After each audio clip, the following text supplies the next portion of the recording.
Yep, I bought the cheapest Suzuki Jimny in Japanese market.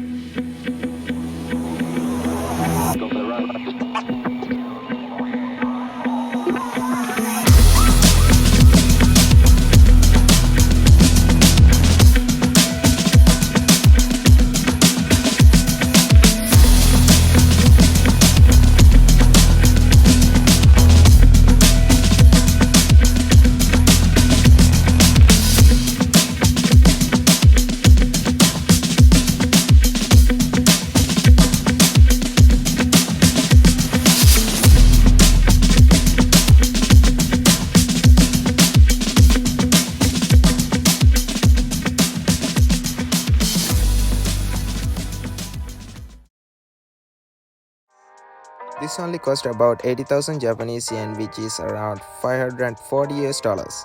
There is only 80,000 kilometers on the dash and everything works pretty good. This thing was sitting on a bar for about 5 years, so there are many issues to be fixed. There are some couple of scratches on the front and the rear bumpers. Previous owner totaled the driver's side door and I replaced it. I couldn't find the exact one, but I hope to do a paint job so it's fine. Engine works good, there is no any issues with the engine. This is turbocharged and super fun to drive. No, the interior is looking bad. I had to replace the seats and the roof looks bad. There is no radio, wiring looks terrible. Probably I had to fix everything inside this thing. So I hope to enjoy this build. What do you think? Is it worth the price? Comment down below. Stay tuned, catch you on the next one. Peace out.